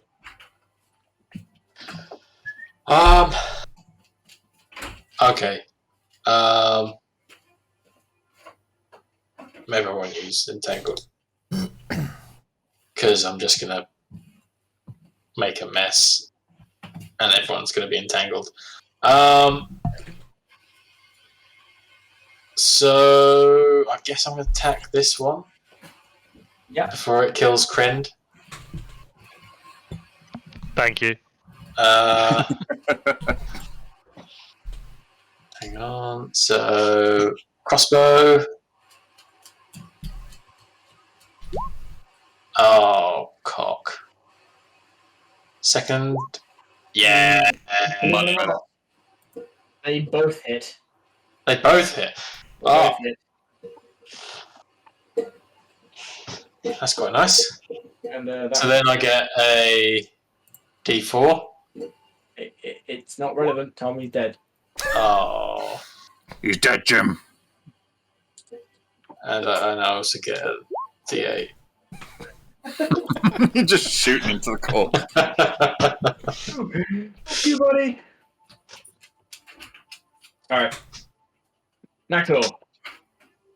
Yes. So the guy who turned up and gave you a beating has paid for his sins and is looking on, hanging by a thread. So he wants a whipping then. If he wants a whipping, he gets a whipping. You've said it, not me, man. Does a 23 hit the cunt? 23 does hit. 23 hit the cunt. Yeah, he did. Is it a 23-19? And then, because I've successfully done a sneak attack, I can do this thing that I've just totally remembered about, which is I can do half my sneak attack damage again to someone else within 30 feet of me. Oh, Nice. So you do a whole 4 damage. 7. Yeah. Or Sneak was 7, wasn't it? Yeah, and it's halved then. well, Was it's I just roll another d6. Alright, okay. I missed the fact that it was halved. My bad. I can read. So that'll just go to, I guess, this guy. The other one standing next to me. Does that conclude your turn? Yes. No, I bonus action hide. Alright, put the little mask on. Right, that guy's dead. So, Cyrus, it's your go. So I would like He's to. looking marginally better than he did last time it was your turn. Yeah, things are looking better than it was last time. So I am going to healing word Naxor. Regain 8 hit points. Much thank you. And I am going to bonus action.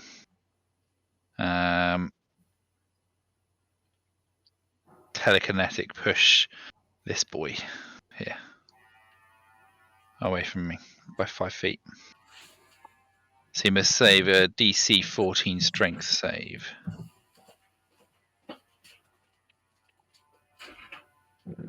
DC 14 fail. So he gets pushed 5 feet away from me. Alright, he's on the edge. Do we get attacks of opportunity? I believe you do. Whip. Oh. Hits, Yes. but you don't get a snack. Oh. What about being next to Salome? Yes, Lumiere does too. He just doesn't say anything. Andy? What do you want?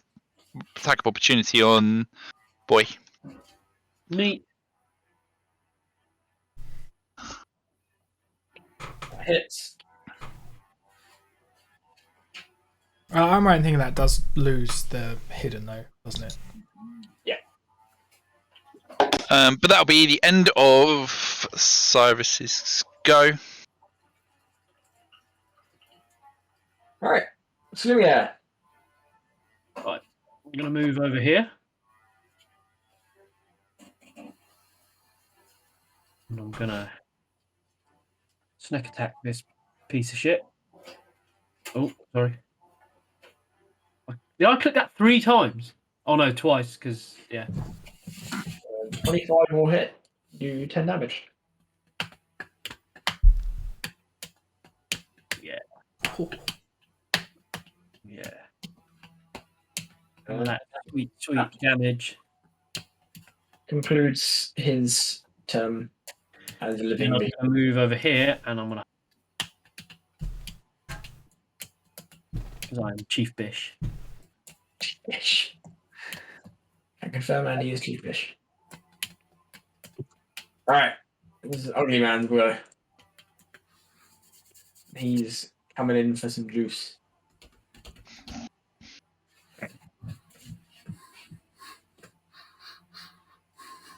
He sweeps in, having been shot by Donnie, unimpressed. Lands on the edge of the ship. And Donnie, before you see a hideous beast. The body of a lion, the wings of a dragon, a bristling mane, a long, spined tail, and a vaguely human face dripping with saliva. and it goes a bit mental at you and claws at you a couple of times, and bites at your juicy, fleshy body. So, does a 16 hit? I have AC 16. That hits. Take 4 damage. Does Oh, a 7 hit? no. Does a 15 hit? No. Okay. That concludes his turn. That was Yay. quite underwhelming. Yay! I'm glad I didn't die. Alright, and with that, Naxor, you're not hidden, so you will suffer a lot. So Your friendly neighborhood boy is gonna have at you. Oh, you've got all the luck today, huh, bud? There's a 24 hit. Yep. There's a 25 hit. Yep. All right. Oh. Take 20 damage. 20. Ooh. Okay. Ooh. That's fine. Just as long as I don't take any more. Good job, we've got a healer. That was another crit. You are not got any luck today, bud. It's lucky that Cyrus already did a healing word on me. Otherwise, that'd be unfortunate.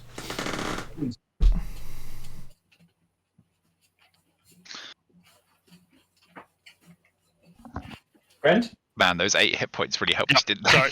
They really fucking did. Right, okay. I am going to use my bonus action because this guy has died in front of me, to move my Hexblade's Curse onto this one. Yep. And then I'm going to run over, and I'm finally going to get to use my nice big shiny axe. Oh, Yay! And I'm going to swing my great axe. Does an 11 hit. Do you not have advantage for Oh, yeah, standing am I across? flanking? Yeah. Yes! An Does a 11 will nine- not hit, but a 19 will, so you do a terrible 3 damage. Also 2 for my hex. That is the lowest amount of damage I could possibly do. The lowest. Horrifying, but It's all upwards from here, and that will end my turn. a terrifying series of events. Merrill,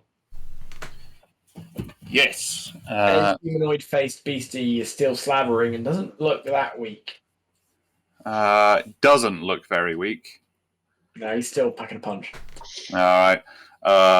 Meryl's gonna. The feathered boy to the rear is looking less healthy. All right, I'll leave that to those guys. I'm gonna concentrate on this one. I'm just gonna stand back, roll up my sleeves, and cast another scorching ray at this one. All 3 blasts. Which one's this one, bud? Right in the lion boy, right directly in front of me. The scarier looking one. 1, shit. 2, hey! 3, hey!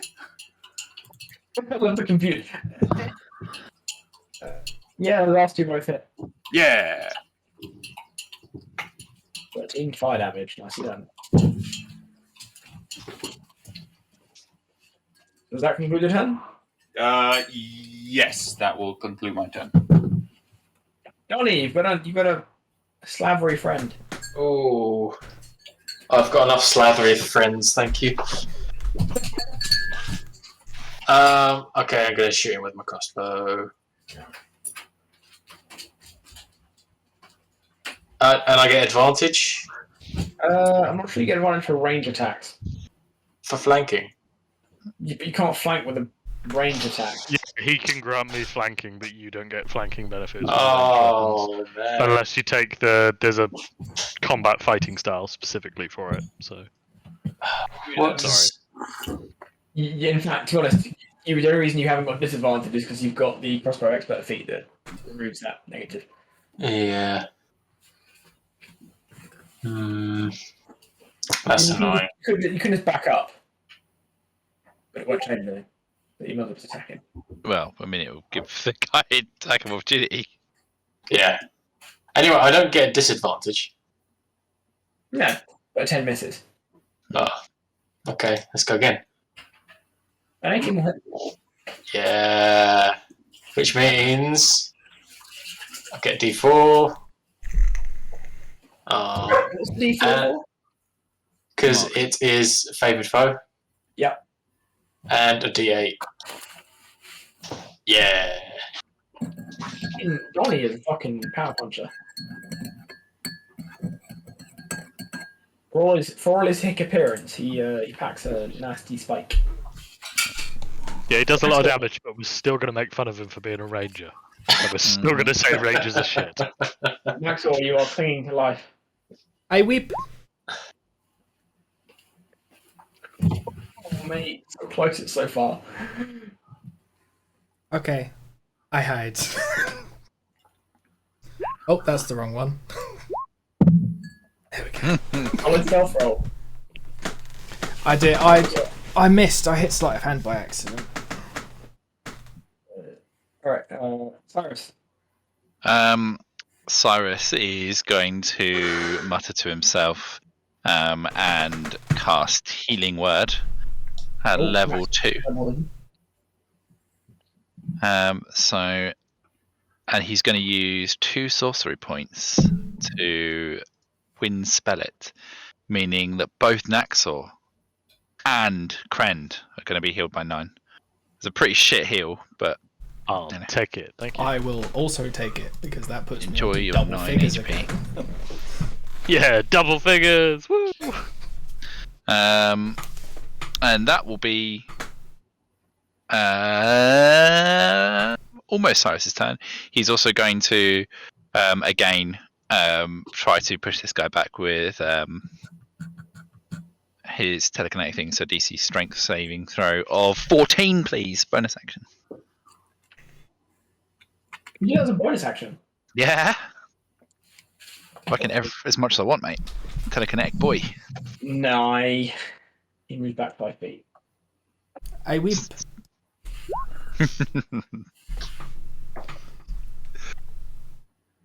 Hey, Maxwell, great success. Hurrah! Not hidden anymore. There we go. Alright, so you do your turn. That is now the end of my turn, yes. Sumia, you are surrounded by feathered corpses. Does anyone have any feathers?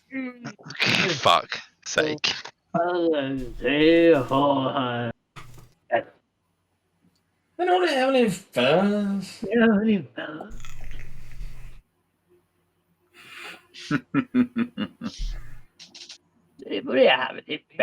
Right, can I sneak attack my short bow? I can, can't I? You can sneak attack with ranged weapons, yes. Did that hit? That will not hit. Then I shall hide and end my turn. You really are king of the bitches, aren't you? Wait, I get a It's the free classic hide. rogue move. I get a free hide. Why wouldn't I? I'm a bish. Also, I love the fact that with 5e tools, I get a little difficulty counter at the bottom of the turn order. And the difficulty now says trivial. Let that be a lesson to you. Let that be a lesson to you. What? That the fight gets easier the more things we kill? Yeah. So, Donnie, your new friend is still desperate to cause you pain. Oh. Oh no. But he rolls like shit. So I'm going to go out there and say a 9, a 13, and an 8 will not hit. Yeah. That's a +5 to fucking hit. You should be dead. Right, Krend, you're going.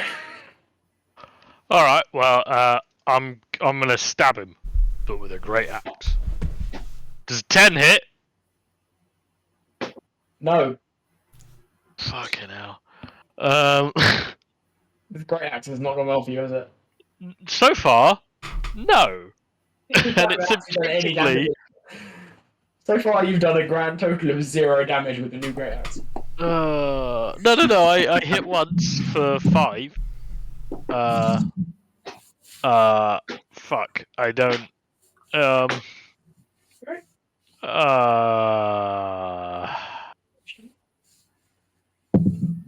Can I use my bonus action to I don't know, fucking slap this thing's ass, try and like attract his attention away from Donnie. That's all I fucking got. Yeah, you like that. Pull some feathers out. You do that, don't you? Not in that way, Ed. Roll the booty tap. Roll a what? Roll the booty tap. Feathers that you Animal handling. Fuck's sake.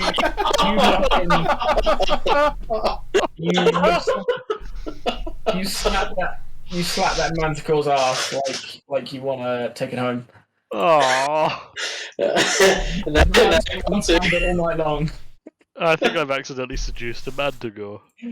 And the manticore turns and dribbles on your face. Stupid, sexy manticore. Shouldn't have been so goddamn sexy. Alright, that will end my turn with shame.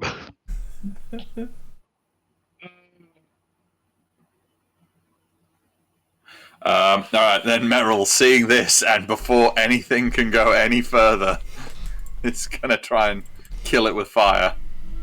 A final time. And I keep forgetting to do that. Scorching Ray. That shit. Alright. The last one is. Yeah. I'm like averaging like a third hit rate on things. And that'll be my turn. Oh, actually, no, I'm going to move up closer so I have another person that can distract it from. How many spell slots have you got, Ed? That was my final second level. I was going to ask you. I was like, he's got Scorching Ray a lot. I've cast it 3 times, and yeah, that was my last go. All right, Donnie, the said manticore is starting to look a bit wobbly. Okay, we're gonna. Is it facing me or is it facing Krend now? It's now facing Krend.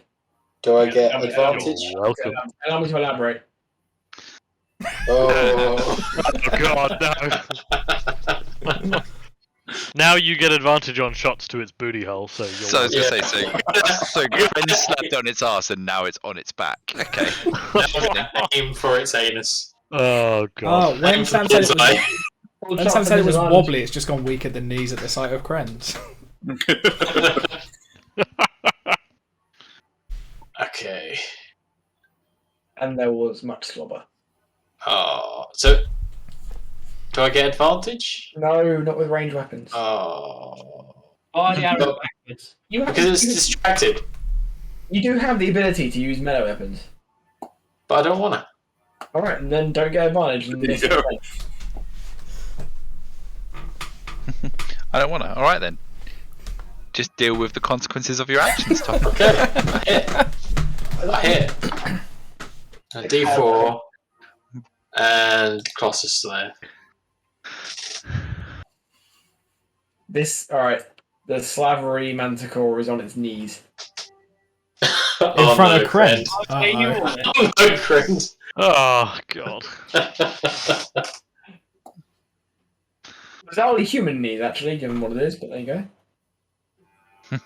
Surprisingly knobbly. Naxor.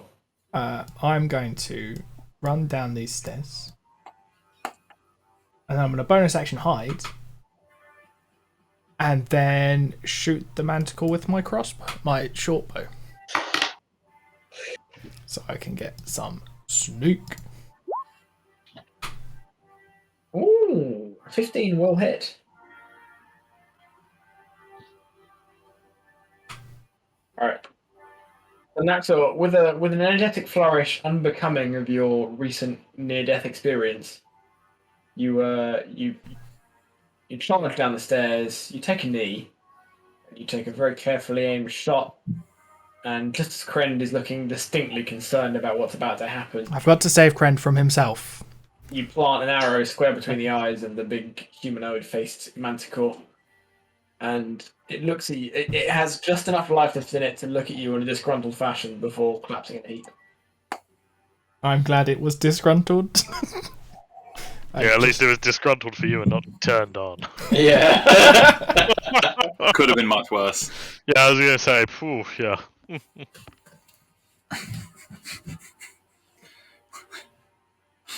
He's about to take Krend off to his nest. Whoa. Okay. Ooh. Sorry? Crane special friend. Kren's special friend, yep. Well, last maybe. That could have been much worse. It nearly was. I think it went okay. For me, at least. It was a bit. There was a certain element of happenstance there. You know, there was some very high rolls from the enemies. There was some poor rolls from others. It was, but I think that turned out okay. It was, that was a fight that promised death to all of us, and we did okay. I'll be honest. There was, like statistically, according to Terrible Fight Club, you were always going to win that. It was a hard fight, but you should have. You shouldn't have like party wiped them. I mean, we had the advantage of one extra person, and like action economy is important. You know. Yeah, but what like a number here, like 1 or 2 here or there, isn't a big deal. Mm. Some of the enemies were a bit glass cannony. Like this boy. No, he was actually really tough. Oh.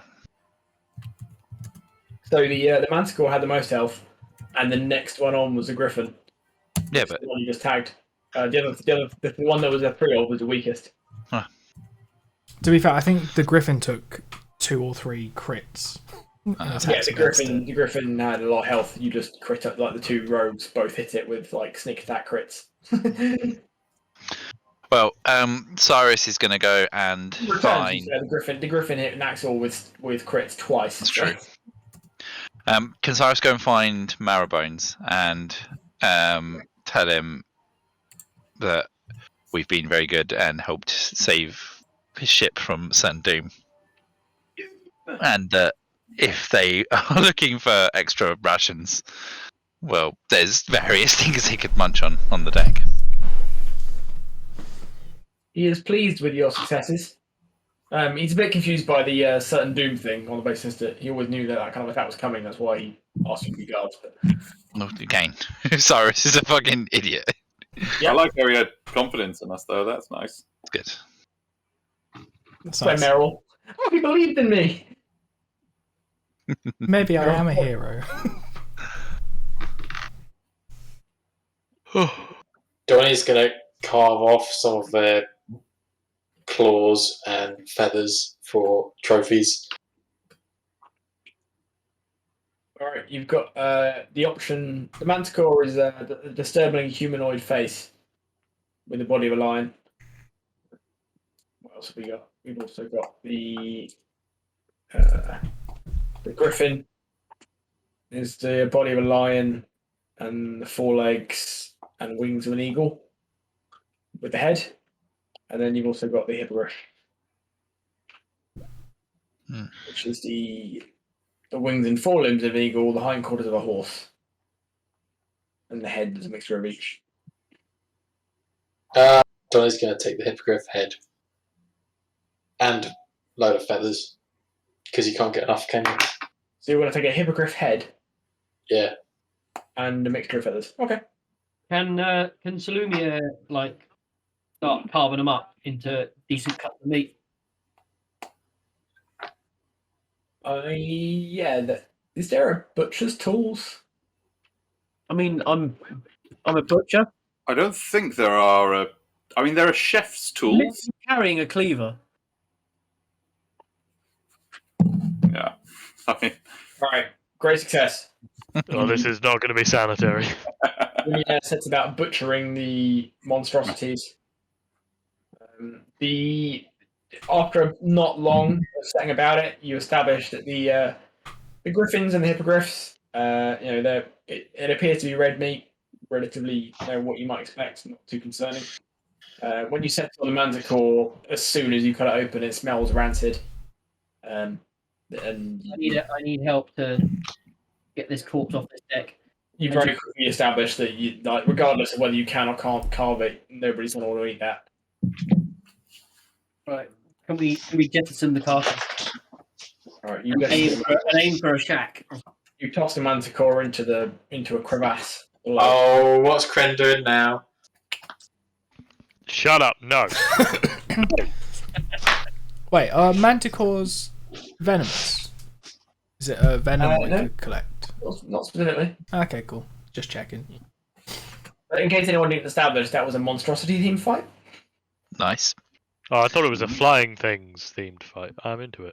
Just count your blessings that I didn't choose the fourth one of the group that made the most sense. Mm-hmm. I mean, given the hits that Krend and Naxor took, thank you.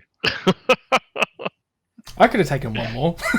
Yeah, another one. Yeah, would have downed me, but yeah. My twin spell healing later, when I get bigger, will become significantly more impressive. But I realised today, before the session started, that that's a possibility of combining twin spell and healing word.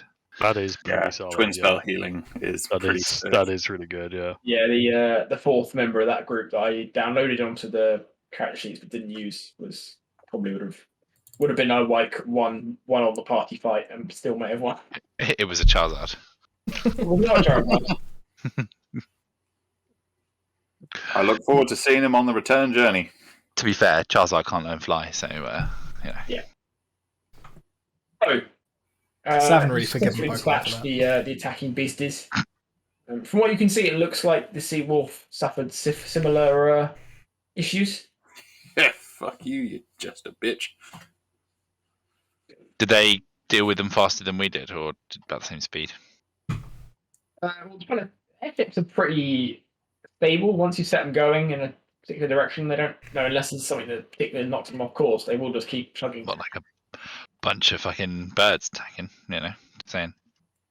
Yeah, but it didn't really impact the ship much. So both ships have just carried on chugging away. Mm. And as you near the sort of center of the 100, well, the sort of the highest ranges of the 100 pillars, it is decidedly fucking cold. And I refer you to the Legend Keeper. And as you come over a final pass, you look before you, and you can see that you have in fact during said fight made good ground on the Seawolf.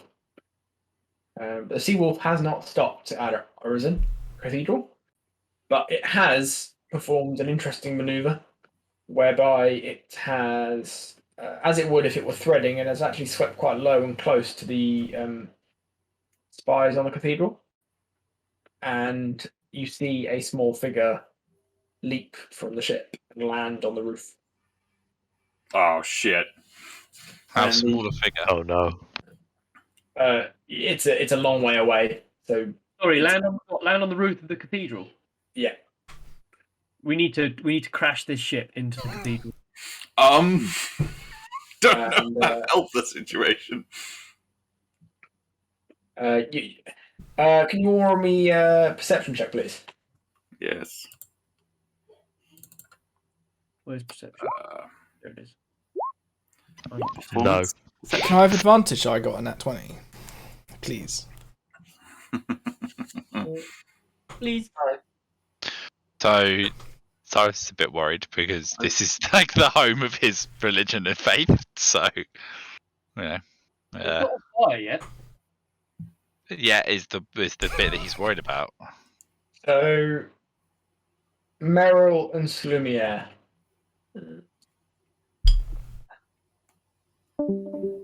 Bye. Aaron Salumier, you die. Alright, Richard, you need to make sure that you get a character with like the maximum perception so that we can all just watch the recording and find out what goes on in these things. Yeah. Yeah. Well, that's the thing. So, not to spoil anything, but the recording also has my audio, so what I can hear. So it won't actually won't pick up what they said in there. So whatever's said in a different channel will always be a secret unless I'm there. No, that's what No, you're saying. That's what I'm If saying. You get the maximum, you gotta get high it could always be perception. in it. And yeah, Oh yeah. make a character who's just like, I don't know, a fucking peeping Tom or something, so you're always listening in on everybody's conversations. Yeah. Make the creepiest monk possible. Yeah. It's him! It's him! We gotta go! It's him on the roof! The fiddler is on the roof. How far away are we now from him? About 500 yards. Okay, and did we get any rest between that fight and now where we are now? Any rest at all? Maybe We need to act quick on this. if you were to go ahead and land like without crashing, you'd probably pull off a short rest. If you were to land. Could- Huh? Right, how far away are we from the actual thing? Currently, from the cathedral, about you've had a good. Well, it's been about 10-15 minutes since the fight, maybe 20. But we'll say 20 minutes since the fight, and you haven't been doing much since then. And it's going to be if you stick on the ship and like have it land as intended, you're probably going to get that extra 10 minutes and get your short rest in. If you go straight to the roof of the cathedral, reality is not. I think some of us should get off on the roof. Some of us should go to the bottom. I think I should be on the team that stays on the boat. I'm pretty topped up, except for my higher level spell slot, so I'm good I'm to on go. that, apparently. With a they- short rest, I'm fucking good to go. So So quick thing. I just need to roll hit dice, that's it. yeah, I- yeah. Could cast Featherfall and get 5 of you to jump down there. I'm game. Yeah, I think we need to get on the roof. that would be pre short rest. That'd be pretty short rest, so you just be as you are. Hang Yeah. on, let me check one thing. And there's 6 of us, so one of us would stay behind. I assume myself. Is this all within an hour of the fight with the beasts? Yeah, the beast's fight was about 20 minutes ago. Okay, so I've still got my armor of Agathis. I'm fucking game. Yeah. Yeah, Okay. fucking go. So yeah, I'm just seeing if can you up skill for upcast Upcast. I Featherfall? think you might be able to. You can upcast any spell. It's just whether or not it has any effect on Yeah. upcasting it.